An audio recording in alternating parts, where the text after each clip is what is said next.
നമസ്കാരം. ഹലോ ഡോക്ടറിലേക്ക് ഏവർക്കും സ്വാഗതം. മങ്കി പോക്സ് അഥവാ കുരങ്ങുപനി ഇന്ന് വളരെയധികം അല്പം ആശങ്കയോടെ നമ്മൾ കാണുന്ന ഒരു കാഴ്ചയാണ്. ഈ ഒരു അസുഖത്തെക്കുറിച്ച് അറിഞ്ഞിരിക്കുക എന്നുള്ളതാണ് നമുക്കിന്ന് ഏറ്റവും അത്യാവശ്യമായിട്ടുള്ള കാര്യം. ജാഗ്രതയാണ് വേണ്ടത്, ഭയപ്പെടേണ്ട സാഹചര്യമല്ല. ഈ ഒരു കുരങ്ങുപനിയെക്കുറിച്ച് അല്ലെങ്കിൽ മങ്കി പോക്സിനെ കുറിച്ചാണ് ഇന്ന് ഹലോ ഡോക്ടർ സംസാരിക്കുന്നത്. ഇന്ന് നമ്മളോടൊപ്പം ഉള്ളത് കോട്ടയം മെഡിക്കൽ കോളേജിലെ ഇൻഫെക്ഷ്യസ് ഡിസീസസ് വിഭാഗം എമിറേറ്റ്സ് പ്രൊഫസറായ ഡോക്ടർ ആർ സജിത് കുമാറാണ്. ഡോക്ടർ നമസ്കാരം. ഹലോ ഡോക്ടറിലേക്ക് സ്വാഗതം. നമസ്കാരം. പ്രേക്ഷകരെയും ഞാൻ സ്വാഗതം ചെയ്യുകയാണ് ഹലോ ഡോക്ടറിലേക്ക്. നിങ്ങളുടെ മങ്കി പോക്സും എന്ന വിഷയവുമായി ബന്ധപ്പെട്ടുള്ള നിങ്ങളുടെ സംശയങ്ങളുമായി ഹലോ ഡോക്ടറിലേക്ക് വിളിക്കാം താഴെ കാണുന്ന നമ്പറിൽ. ഡോക്ടർ, മങ്കി പോക്സ് അഥവാ കുരങ്ങുപനി നമുക്ക് ഇപ്പോൾ കേരളത്തിലും റിപ്പോർട്ട് ചെയ്യുന്നു. നമുക്കൊരല്പം ആശങ്കയുണ്ട്. എന്താണ് ഇതൊരു ആശങ്കപ്പെടേണ്ട അസുഖമാവുന്നതിൻ്റെ പിന്നിലെ കാരണങ്ങൾ എന്തൊക്കെയാണ്? ഈ മങ്കി പോക്സ് എന്ന പേര് കേൾക്കുമ്പോൾ തന്നെ നമ്മൾ പേടിച്ചു പോകാൻ സാധ്യതയുണ്ട്. അതായത് നമുക്ക് പരിചയമുള്ള ഏറ്റവും ഗുരുതരമായിരുന്ന ഒരു രോഗമായിരുന്നല്ലോ സ്മോൾ പോക്സ്. ഈ സ്മോൾ പോക്സ് ലോകത്ത് വളരെയധികം പേർക്ക് മരണത്തിന് കാരണമായിരുന്ന ഒരു രോഗമായിരുന്നു. പക്ഷേ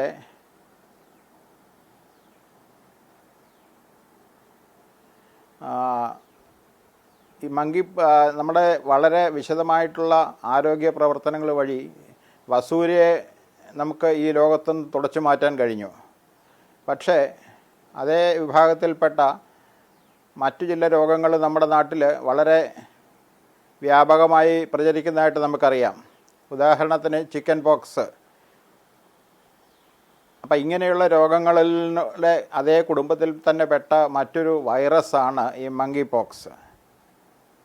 1958 ആഫ്രിക്കയിലെ കോങ്കോ റിപ്പബ്ലിക്കിനോട് ചേർന്ന് ഉള്ള ഒരു ലബോറട്ടറികളിൽ വളർത്തിയിരുന്ന മങ്കികളിൽ, കുരങ്ങന്മാരിൽ ഈ രോഗം കണ്ടതോടുകൂടിയാണ് ഇതിന് നമ്മൾ മങ്കി പോക്സ് എന്ന് പേരിട്ടത്. വാസ്തവത്തിൽ ഇപ്പോൾ കുരങ്ങുമായിട്ട് ഈ രോഗത്തിന് വളരെ നേരിട്ട് ബന്ധമൊന്നുമില്ല. മറ്റു പല മൃഗങ്ങളിലൂടെയും ഈ അന്തരീക്ഷത്തിൽ നിലനിൽക്കുന്ന ഒരു വൈറസ് മനുഷ്യരിലേക്ക് ഏതോ രീതിയിൽ കടന്നു കൂടുന്നത് വഴിയാണ് ഈ രോഗം ഇപ്പോൾ ഒരു പ്രധാനപ്പെട്ട മനുഷ്യ രോഗമായി മാറിയിരിക്കുന്നത്. അതിനു മുമ്പ് അത് മൃഗങ്ങളിൽ മാത്രം ഉണ്ടായിരുന്ന ഒരു വൈറസ് ആയിരുന്നിരിക്കണം. ഇപ്പോൾ മനുഷ്യരിലേക്ക് വന്നതോടുകൂടി ഇത് ആദ്യകാലങ്ങളിൽ ആഫ്രിക്കയിലെ ചില രാജ്യങ്ങളിൽ, കോങ്കോ അതുപോലെ തന്നെ പടിഞ്ഞാറൻ ആഫ്രിക്കയിലെ ചില രാജ്യങ്ങളിൽ മാത്രം ഒതുങ്ങി നിന്നിരുന്ന ഒരു രോഗം. നമുക്കറിയാം, ഇന്ന് ലോകത്തെമ്പാടും യാത്ര, ആൾക്കാരുടെ സഞ്ചാരം, അങ്ങോട്ടും ഇങ്ങോട്ടുമുള്ള പ്രവാസികൾ, ഇവരെല്ലാം വഴി രോഗം വളരെ പെട്ടെന്ന് മറ്റുള്ള രാജ്യങ്ങളിലേക്കൊക്കെ വ്യാപിക്കുന്ന ഒരു സ്ഥിതിയാണ്. ഒരുപക്ഷെ ആഫ്രിക്കൻ രോഗമെന്ന് ഒരു കാലത്ത് അറിയപ്പെട്ടിരുന്ന ഈ രോഗം ഇന്ന് ലോകത്തിൽ ഏതാണ്ട് 121 രാജ്യങ്ങളിൽ നിന്ന് റിപ്പോർട്ട് ചെയ്യപ്പെട്ടിട്ടുണ്ട്. പ്രധാനമായിട്ടും യാത്ര ചെയ്യുന്നവരിലും മറ്റ് ആഫ്രിക്കൻ രാജ്യങ്ങളിൽ നിന്ന് വരുന്നവരിലുമാണ് ഈ രോഗം കൂടുതലായിട്ട് കാണുന്നത്. മനുഷ്യരിൽ നിന്ന് മനുഷ്യരിലേക്ക് പകരാനുള്ള സാധ്യത വളരെ കുറവുള്ളൊരു രോഗമാണിത്. അപ്പോൾ അതുകൊണ്ട് അധികം വെപ്രാളം പിടിക്കേണ്ട കാര്യമൊന്നുമില്ല. പക്ഷെ നമ്മൾ അറിഞ്ഞിരിക്കണം, ഇങ്ങനൊരു പുതിയ രോഗം നമ്മുടെ നാട്ടിലും വരുന്നുണ്ട്. അത് പടർന്നു പിടിക്കാനുള്ള സാധ്യതകൾ ഒഴിവാക്കാനുള്ള മാർഗ്ഗങ്ങൾ നമ്മൾ സ്വീകരിക്കുകയും വേണം. ഡോക്ടർ, പലപ്പോഴും നമുക്ക് ഏതൊരു അസുഖം വന്നാലും നമ്മുടെ മനസ്സിലേക്ക് ഏറ്റവും ആദ്യം ഉയർന്നു വരുന്നത് ഏതൊക്കെ പ്രായക്കാരിലായിരിക്കും ഇത് കൂടുതൽ റിസ്ക് ഉണ്ടാക്കുക എന്നുള്ളതാണ്. പ്രായമായവരിലാണോ, കുട്ടികളിലാണോ, ആരെയാണ് ഇത് കൂടുതൽ ബാധിക്കപ്പെടുക എന്നുള്ളതാണ്. മങ്കി പോക്സ് ഏത് പ്രായക്കാരിലാണ് കൂടുതലായി കണ്ടുവരുന്നത്?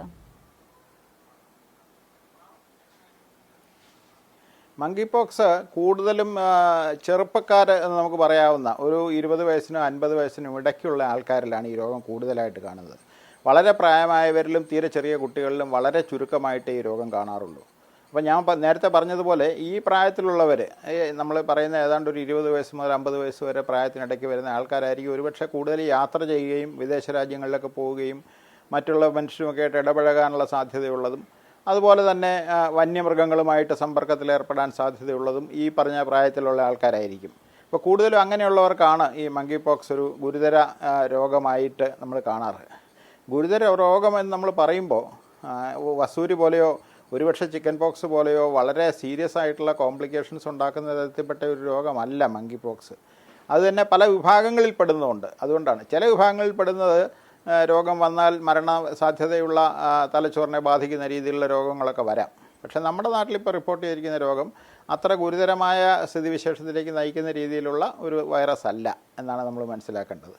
അപ്പോൾ ഇതൊരു പ്രായമായവരെയോ ഒത്തിരി പ്രായമായവരെയോ തീരെ കുട്ടികളെയോ ബാധിച്ച് പ്രശ്നമുണ്ടാക്കുന്ന ഒരു രോഗമല്ല എന്നുള്ളത് നമ്മൾ മനസ്സിലാക്കിയിരിക്കണം. ഡോക്ടർ, അല്പം മുമ്പ് ഡോക്ടർ പറഞ്ഞല്ലോ ഇത് മനുഷ്യരിൽ നിന്ന് മനുഷ്യരിലേക്ക് പകരാനുള്ള ഒരു വലിയ സാഹചര്യമില്ല എന്ന്. എങ്കിലും ഇതൊരു പകർച്ചവ്യാധി എന്നൊരു ഗണത്തിൽ പെടുന്നത് കൊണ്ട് ഇത് പടരാനുള്ള സാധ്യത എത്രത്തോളമാണ്? ഏതൊക്കെ രീതിയിലാണ് ഇത് പകരുക? അതെ, അതായത് ഇത് പകർച്ചവ്യാധി അല്ല എന്ന് നമുക്ക് പറയാൻ പറ്റില്ല. കാരണം പല രീതിയിലും മനുഷ്യരിൽ നിന്ന് മനുഷ്യരിലേക്ക് പകരാനുള്ള സാധ്യതയുണ്ട് ഈ രോഗത്തിന്. ലോകാരോഗ്യ സംഘടന, വേൾഡ് ഹെൽത്ത് ഓർഗനൈസേഷൻ, ഇതിനെ ഒരു public health epidemic of international concern എന്നുള്ള രീതിയിൽ, അതായത് നമ്മൾ വളരെയധികം ശ്രദ്ധിക്കേണ്ട ഒരു പൊതുജനാരോഗ്യ പ്രശ്നമാണ്, ലോകമെമ്പാടും വ്യാപിക്കുന്ന രീതിയിൽ എന്നുള്ള രീതിയിലാണ് ഇതിനെ കൈകാര്യം ചെയ്യുന്നത്. അപ്പോൾ ഇത് പകരുകയില്ല എന്നുള്ളതല്ല നമ്മൾ പറയുന്നത്. മറ്റേ ഇപ്പം നമ്മൾ കോവിഡിൻ്റെ കാര്യത്തിൽ നമ്മൾ കണ്ടു, അതുപോലെ തന്നെ ചിക്കൻ പോക്സ് പടരുന്നു, H1N1 ഫ്ലൂ പനി പടരുന്നു. അങ്ങനെയൊക്കെ പെട്ടെന്ന് വായുവിലൂടെ കടർന്നു പിടിക്കുകയോ അങ്ങനെ ഒത്തിരി ആൾക്കാരെ, നൂറുകണക്കിന് അല്ലെങ്കിൽ ആയിരക്കണക്കിന് ആൾക്കാരെ പെട്ടെന്ന് ബാധിക്കുകയോ ചെയ്യുന്ന രീതിയിലുള്ള ഒരു രോഗമായിട്ടല്ല ലോകത്തൊരിടത്തും തന്നെ ഈ രോഗം നമുക്ക് അനുഭവപ്പെട്ടിട്ടുള്ളത്. നമുക്കറിയാം, ആദ്യകാലങ്ങളിൽ ഇത് ആഫ്രിക്കയിൽ നിന്ന് ഉത്ഭവിച്ചെങ്കിലും ആഫ്രിക്കയിൽ നിന്ന് മറ്റു രാജ്യങ്ങളിലേക്ക് പോയ മൃഗങ്ങളിലൂടെയും മനുഷ്യരിലൂടെയും ഒക്കെയാണ് മറ്റ് രാജ്യങ്ങളിലെല്ലാം എത്തിച്ചേർന്നിരിക്കുന്നത്. അങ്ങനെ നമ്മൾ നോക്കുമ്പോൾ 2 തരത്തിൽപ്പെട്ട വൈറസുകൾ ഇതിനകത്തുണ്ടെന്നാണ് നമ്മൾ പറഞ്ഞിരിക്കുന്നത്. അതായത് ക്ലെയ്ഡ് 1, ക്ലെയ്ഡ് 2 എന്ന് പറയും. അതായത് ക്ലെയ്ഡ് 1 എന്ന് പറയുന്നത് ഈ കോങ്കോ പ്രദേശത്ത് കേന്ദ്രീകൃതമായിരിക്കുന്ന ഒരു വൈറസാണ്. ആ വൈറസിനെ സംബന്ധിച്ചിടത്തോളം മനുഷ്യരിൽ നിന്ന് മനുഷ്യരിലേക്ക് പടരാനുള്ള സാധ്യതയും ഗുരുതര രോഗാവസ്ഥ ഉണ്ടാകാനുള്ള സാധ്യതയും വളരെ കൂടുതലാണ്. എന്നാൽ മറ്റു പല രാജ്യങ്ങളിലും വന്നിരിക്കുന്ന രോഗം എന്ന് പറയുന്നത് ഈ ക്ലെയ്ഡ് 2 എന്ന് പറയുന്ന വിഭാഗത്തിൽപ്പെട്ട, അതിൽ തന്നെ അല്പം കൂടി ഗുരുതരാവസ്ഥ കുറഞ്ഞ ക്ലെയ്ഡ് 2B എന്ന് പറയുന്ന ഒരു തരത്തിൽപ്പെട്ട മങ്കി പോക്സ് വൈറസാണ്. നമുക്ക് ഇന്ത്യയിൽ നിന്ന് റിപ്പോർട്ട് ചെയ്തിരിക്കുന്നത് ഏതാണ്ട് ഇത്തരത്തിൽപ്പെട്ട ഈ ക്ലെയ്ഡ് 2B വിഭാഗത്തിൽപ്പെട്ട വൈറസാണ്. അത് വളരെ ഗുരുതരമായ രീതിയിൽ പടർന്നു പിടിക്കുകയോ വളരെയധികം ആൾക്കാരെ ബാധിക്കുകയോ ചെയ്യുകയില്ല. പക്ഷേ അടുത്തിടപഴകുന്ന ആൾക്കാരിൽ വായുവിലൂടെയും ഒരുപക്ഷെ അടുത്ത് ഇടപഴകുന്നത് വഴി, നമ്മൾ സാധാരണ പറയാറുള്ള ഒരു രീതി, ഒരു മുറിയിൽ വളരെയധികം നേരം കിടന്നുറങ്ങുകയോ അല്ലെങ്കിൽ ഒരുമിച്ച് മണിക്കൂറുകളോളം യാത്ര ചെയ്യുകയോ വളരെ ഭാര്യാഭർത്തൃ ബന്ധം പോലെയുള്ള ലൈംഗിക ബന്ധത്തിൽ ഏർപ്പെടുകയോ ഒക്കെ ചെയ്യുന്നവരിലാണ് ഈ രോഗം പകരാനുള്ള സാധ്യത വളരെ കൂടുതലായിട്ട് പറയപ്പെടുന്നത്. അപ്പോൾ കാഷ്വലായിട്ട് ഇപ്പോൾ നമ്മൾ കോവിഡ് പകരുന്ന പോലെയോ അല്ലെങ്കിൽ H1N1 ഫ്ലൂ പകരുന്നത് പോലെയോ ഒരുപക്ഷെ ജലദോഷപ്പനി പകരുന്നത് പോലെയോ അത്ര പെട്ടെന്ന് ചാടിക്കയറി പിടിക്കുന്ന ഒരു രോഗമല്ല മങ്കി പോക്സ് എന്നുള്ളത് നമ്മൾ ശ്രദ്ധിക്കണം. പക്ഷേ പടരാതിരിക്കാൻ വേണ്ടിയുള്ള മുൻകരുതലുകളെല്ലാം നമ്മൾ ഈ കാര്യങ്ങളിൽ നിർദ്ദേശിക്കുന്നുണ്ട്. കാരണം ഈ വൈറസ് ശരീരത്തിൽ കയറി പനി ഉണ്ടാക്കുന്നതിന് ഒരു 2-3 ദിവസം മുമ്പ് തന്നെ ആ രോഗി മറ്റുള്ളവരിലേക്ക് രോഗം പകർത്തുന്ന ഒരു സ്റ്റേജിലെത്തും. അതിനുശേഷം ഈ ശരീരത്തിൽ ഉണ്ടാകാവുന്ന ആ ദൃശ്യമായിട്ടുള്ള കുമളകളുമൊക്കെ നല്ലപോലെ കരിഞ്ഞു മാറുന്നത് വരെ ഈ രോഗിയിൽ നിന്ന് മറ്റുള്ളവരിലേക്ക് പകരാനുള്ള സാധ്യതയുണ്ട്. അപ്പോൾ ഏതാണ്ടൊരു 21 ദിവസത്തോളം നമ്മൾ ഈ രോഗിയിൽ നിന്ന് മറ്റുള്ളവരിലേക്ക് പകരാനുള്ള സാധ്യത നിലനിൽക്കുന്നുണ്ട്. പക്ഷേ അങ്ങനെ വളരെ എളുപ്പത്തിൽ ചാടിക്കയറി പിടിക്കുന്ന രോഗമല്ല. എങ്കിലും രോഗിയെ ചികിത്സിക്കുന്ന ആശുപത്രിയിലെ ജീവനക്കാരും മറ്റുള്ളവരും ഒക്കെ വളരെയധികം ശ്രദ്ധിക്കണം എന്ന് തന്നെയാണ് ഇപ്പോഴും നമ്മൾ നിർദ്ദേശിക്കുന്നത്. ഡോക്ടർ, എന്തൊക്കെയാണ് ഇതിൻ്റെ ഒരു രോഗലക്ഷണങ്ങൾ? ഏതൊക്കെ ലക്ഷണങ്ങൾ കണ്ടാലാണ് നമ്മളിത് ഈ ഒരു രോഗമാണെന്ന് സംശയിക്കേണ്ടി വരുന്നത്?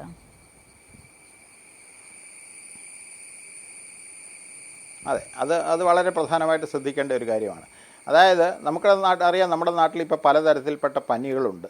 ഈ രോഗത്തിൻ്റെയും പ്രധാനമായ ലക്ഷണമെന്ന് പറയുന്നത് പനി തന്നെയാണ്. തുടക്കത്തിലൊരു ചെറിയ പനി എന്നുള്ള രീതിയിൽ ആരംഭിച്ചിട്ട് പിന്നീട് ദേഹത്തിൻ്റെ പല ഭാഗത്തും ചെറിയ ചെറിയ പാടുകൾ പ്രത്യക്ഷപ്പെടും. ഇങ്ങനെ പ്രത്യക്ഷപ്പെടുന്ന പാടുകൾ ആദ്യ ദിവസങ്ങളിൽ വെറുതെ ചെറിയൊരു ചുവപ്പ് നിറത്തിലുള്ള ഒരു വട്ടം പോലെയുള്ള പാടുകൾ മാത്രമായിട്ട് കാണുമെങ്കിൽ പിന്നീട് അത് പുറത്തോട്ട് തള്ളി വരുന്ന രീതിയിലായിട്ട് ഒരു കുമളയുടെ രീതിയിലേക്ക് വരും. അപ്പോൾ ഇങ്ങനെ കുമളകൾ വരുന്ന അവസരങ്ങളിൽ പ്രധാനമായിട്ടും അത് മുഖത്താണ് കാണുക. അങ്ങനെ മുഖത്ത് കാണുന്ന കുമളകൾ ഏതാനും ദിവസങ്ങൾ കൊണ്ട് ശരീരത്തിൻ്റെ മറ്റു ഭാഗങ്ങളിലേക്കൊക്കെ വ്യാപിക്കും.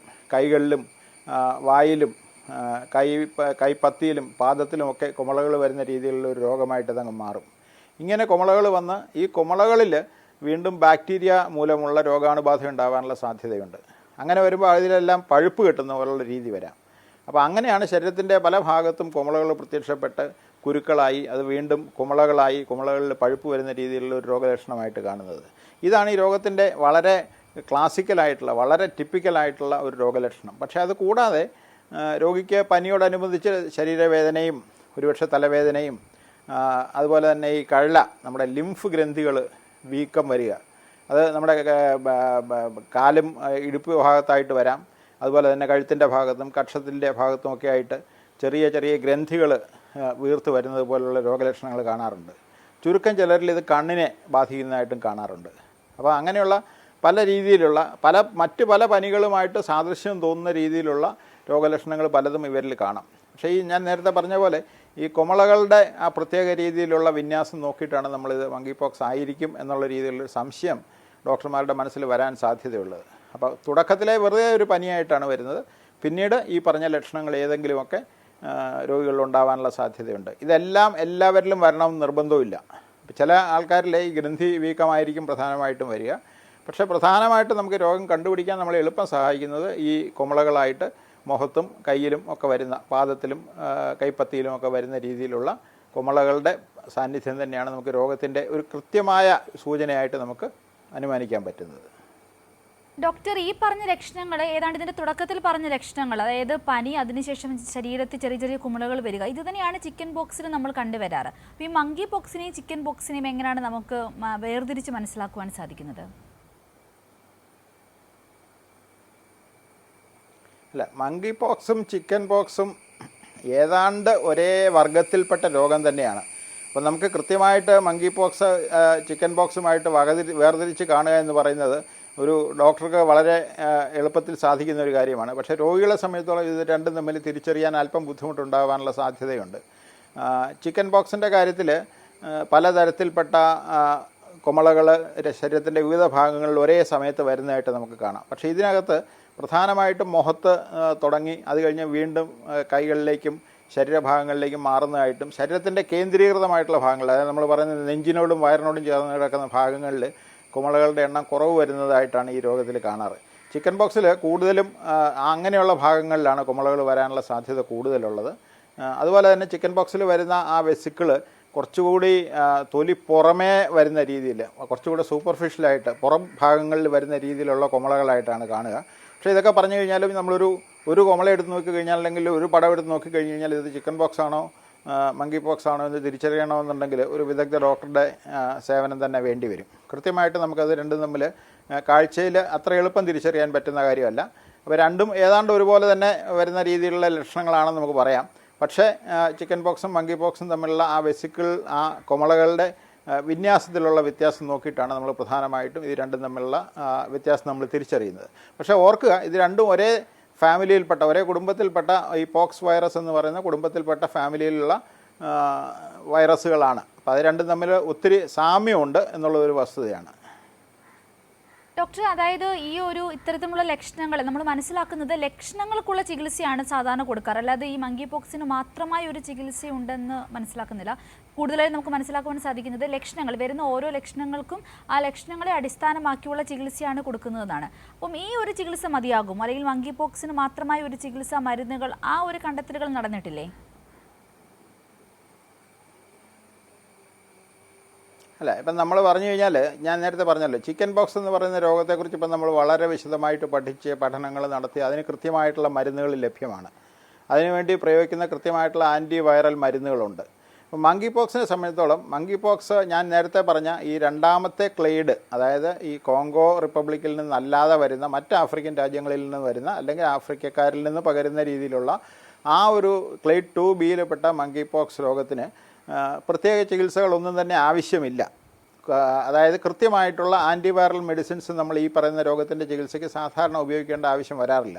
സാധാരണ ഒരു പനി വന്നാൽ മാറുമ്പോൾ നമ്മൾ ചെയ്യാറുള്ളത് പോലെ പനിക്കുള്ള മരുന്ന്, ദേഹത്ത് ചൊറിച്ചിൽ വരികയാണെങ്കിൽ ആ ചൊറിയുന്നതിനുള്ള മരുന്ന്, അതുപോലെ തന്നെ ശരീരത്തിലെ ജലം നഷ്ടപ്പെടുമ്പോൾ ആ നിർജ്ജലീകരണം മൂലം ഉണ്ടാകാവുന്ന പ്രശ്നങ്ങൾക്കുള്ള മരുന്ന്, അങ്ങനെയൊക്കെയുള്ള ഒരു സപ്പോർട്ടീവ് ട്രീറ്റ്മെൻറ്റാണ് നമ്മൾ കൂടുതലും കൊടുക്കാറ്. പനിയുണ്ടെങ്കിൽ പനിയുടെ മരുന്ന് കൊടുക്കുക, ദേഹത്ത് മറ്റ് ബുദ്ധിമുട്ടുകളുണ്ടെങ്കിൽ അതിനുള്ള മരുന്നുകൾ കൊടുക്കുക എന്നുള്ളത് മാത്രമേ ആവശ്യമുള്ളൂ. കാരണം 99.9% രോഗികളും ഈ യാതൊരു പ്രശ്നവും കൂടാതെ പൂർണ്ണമായിട്ടും രോഗത്തിൽ നിന്ന് മുക്തി നേടുന്നതായിട്ടാണ് നമ്മൾ കണ്ടിരിക്കുന്നത്. ഈ ക്ലേഡ് 1 എന്ന് പറയുന്ന കൂട്ടത്തിൽപ്പെട്ട കോങ്കോ റിപ്പബ്ലിക്കിൽ നിന്ന് വരുന്ന ഗുരുതരമായിട്ടുള്ള രോഗികളെ മാത്രം നമ്മളെപ്പോഴും വളരെ വിദഗ്ധമായ ചികിത്സ, ഒരുപക്ഷെ ICUവിലൊക്കെ കിടത്തി തന്നെ ചികിത്സിക്കേണ്ട സ്ഥിതിവിശേഷം ഉണ്ടാകാം. പക്ഷെ നമ്മളിതിൽ ശ്രദ്ധിക്കേണ്ട ഏറ്റവും പ്രധാനപ്പെട്ട കാര്യം, ഇതൊരു പകർച്ചവ്യാധിയാണ്, പകരുന്ന രോഗമാണെന്നുള്ളത് കൊണ്ട് ഈ രോഗം വന്നു കഴിഞ്ഞാൽ നമ്മളതിനെ നിസ്സാരമായിട്ട് കാണാൻ പാടില്ല. അതുപോലെ തന്നെ ഈ രോഗികളെ എപ്പോഴും നമ്മൾ മാറ്റിപ്പാർപ്പിക്കാനാണ് ശ്രമിക്കുന്നത്. ഐസൊലേഷൻ വളരെ നിർബന്ധമായിട്ട് പറയാറുണ്ട്. അപ്പോൾ ഈ രോഗത്തിൻ്റെ പരിചരണത്തിൽ ഐസൊലേഷനാണ് വളരെ പ്രധാനപ്പെട്ട ഒരു ചികിത്സ മാർഗം. മറ്റുള്ളവരുമായിട്ടുള്ള ഇടപഴകുന്നത് കഴിവതും കുറയ്ക്കുക, ധാരാളം വെള്ളം കുടിക്കുക, ശരീരത്തിൽ തൊലിയുടെയും ത്വക്ക് പരിസരങ്ങളിലെയും എല്ലാം വൃത്തിയായിട്ട് സൂക്ഷിക്കാനും കഴിവതും നമുക്ക് സോപ്പൊക്കെ ഉപയോഗിച്ച് തന്നെ കുളിക്കാം. അപ്പോൾ അവിടെയെല്ലാം വൃത്തിയായിട്ട് സൂക്ഷിക്കാനും ഈ ഞാൻ നേരത്തെ പറഞ്ഞതുപോലെ ബാക്ടീരിയ കൊണ്ട് വീണ്ടും അവിടെ പഴുപ്പുണ്ടാകാനുള്ള സാധ്യത കുറയ്ക്കാൻ ഉള്ള രീതിയിലുള്ള ചികിത്സാ മാർഗ്ഗങ്ങളാണ് നമ്മളിതിൽ അവലംബിക്കുന്നത്. ഡോക്ടർ, ഈ ഒരു രോഗത്തിൻ്റെ ലക്ഷണത്തെക്കുറിച്ചും ചികിത്സയെക്കുറിച്ചുമാണ് നമ്മൾ പറഞ്ഞു വന്നത്. ഈ ഒരു രണ്ട് തരത്തിലുള്ള മങ്കി പോക്സ് ഉണ്ടെന്ന് ഡോക്ടർ പറഞ്ഞു. ഇപ്പോൾ നമ്മുടെ നിലവിൽ നമ്മളിവിടെ റിപ്പോർട്ട് ചെയ്തിരിക്കുന്നതും അല്ലെങ്കിൽ നമ്മുടെ രാജ്യത്ത് കണ്ടുവരുന്നതുമായ അസുഖം സെക്കൻഡ് ലെയറിലുള്ളതാണ്. ഇത് മരണകാരണമാവുന്നത് എപ്പോഴാണ്, ഏത് സമയത്താണ്, അല്ലെങ്കിൽ ഏതൊരു ഘട്ടത്തിലാണ് ഈ ഒരു രോഗം ഗുരുതരമാകുന്നത്?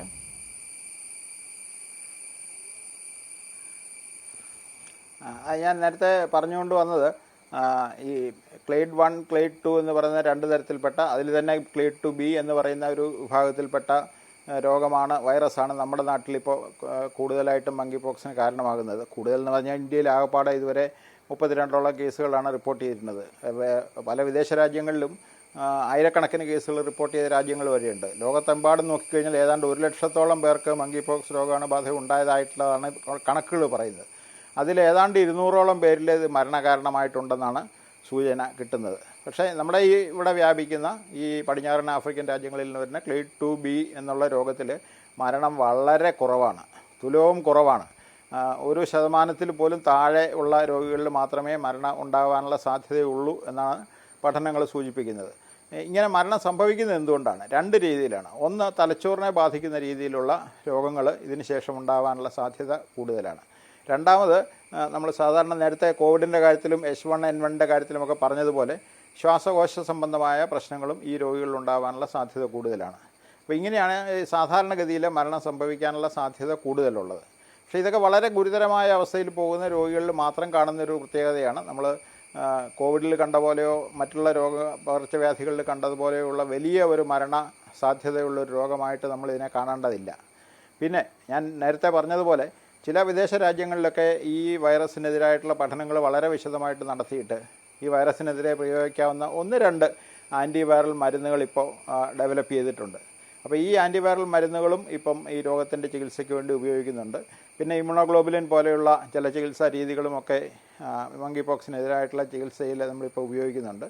അപ്പോൾ അങ്ങനെയൊക്കെ വെച്ച് നോക്കുമ്പോൾ മരണകാരണമാവാനുള്ള സാധ്യത വളരെ കുറഞ്ഞ ഒരു രോഗമായിട്ടേ നമ്മളിപ്പോൾ ഇന്ത്യയിൽ കാണുന്ന ഈ ക്ലേഡ് 2B എന്ന് പറയുന്ന വിഭാഗത്തിൽപ്പെട്ട ആ ഒരു മങ്കി പോക്സിനെ നമ്മൾ വളരെ ഗുരുതരമായ, വളരെ അടുപ്പിച്ച് മരണം സംഭവിക്കുന്ന രീതിയിലുള്ള ഒരു രോഗമായിട്ട് നമ്മൾ കാണേണ്ട ആവശ്യമില്ല എന്നുള്ളതാണ് ഒരു വസ്തുത. പക്ഷേ പടരാനും ഒത്തിരി പേർക്ക് ഇപ്പോൾ രോഗം വന്നു കഴിഞ്ഞാൽ തന്നെ നമുക്കറിയാം, ഞാൻ നേരത്തെ പറഞ്ഞ കണക്കനുസരിച്ച് തന്നെ ഏതാണ്ട് 21 ദിവസത്തോളം നമ്മൾ രോഗിയെ അകറ്റി മാറ്റി പാർപ്പിക്കേണ്ട ഒരു സ്ഥിതിയാണ്. 21 ദിവസം മാറ്റി പാർപ്പിക്കേണ്ട രീതിയിലുള്ള ഒരു രോഗമെന്ന് പറയുമ്പോൾ തന്നെ അതൊത്തിരി ബുദ്ധിമുട്ടുകൾ ഉണ്ടാക്കുന്ന ഒരു രോഗമാണ്. അപ്പോൾ അതുകൊണ്ടാണ് നമ്മളിതിന് ഇത്രയും പ്രാധാന്യം നമ്മളിപ്പോൾ കൊടുക്കുന്നത്, കഴിവതും ആൾക്കാരിലേക്ക് പടരാതിരിക്കാൻ നോക്കുന്നത്. അത് മരണകാരണമാവുന്നു എന്നുള്ളത് മാത്രമല്ല അതിനുള്ളൊരു കാരണമെന്ന് ഞാൻ സൂചിപ്പിക്കുകയാണ് ഇവിടെ. ഡോക്ടർ, ഈ ഒരു ഐസൊലേറ്റ് ചെയ്യപ്പെടേണ്ടതിൻ്റെ പ്രാധാന്യത്തെക്കുറിച്ചാണ് നമ്മൾ പറഞ്ഞു നിർത്തിയത്. ഇങ്ങനെ ഒരു, ഇപ്പോൾ നമുക്കറിയാം ഇവിടെ ഇപ്പോൾ ഈ ഒരു രോഗം സ്ഥിരീകരിച്ച ആളും വന്ന സമയം തന്നെ ഐസൊലേറ്റ് ചെയ്യപ്പെട്ട ഒരാളാണ്. ഇത് ചെയ്യേണ്ട രീതി എന്തൊക്കെയാണ്? നമ്മളിപ്പോൾ നിപ്പയുടെയും അല്ലെങ്കിൽ കോവിഡിൻ്റെ സമയത്ത് എടുത്ത മാസ്ക് പോലുള്ള കാര്യങ്ങളാണോ നമ്മൾ ചെയ്യേണ്ടത്? ഏതൊക്കെ രീതിയാണ് നമ്മൾ പൊതുജനങ്ങൾ ശ്രദ്ധിക്കേണ്ടത്?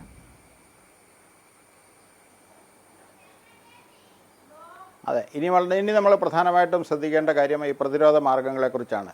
പ്രതിരോധ മാർഗ്ഗങ്ങളെന്ന് നമ്മൾ പറയുമ്പോൾ വളരെ പ്രധാനപ്പെട്ട ഒരു കാര്യം, ഈ പറഞ്ഞ രോഗിയുമായി അടുത്തിടപഴകുന്നവരെല്ലാവരും തന്നെ മാസ്ക് ഉപയോഗിച്ചിരിക്കണമെന്നുള്ളതാണ്. ഈ രോഗം സംശയിക്കപ്പെടുന്ന രോഗികൾക്കും നമ്മൾ നിർബന്ധമായിട്ടും മാസ്ക് നൽകാറുണ്ട്.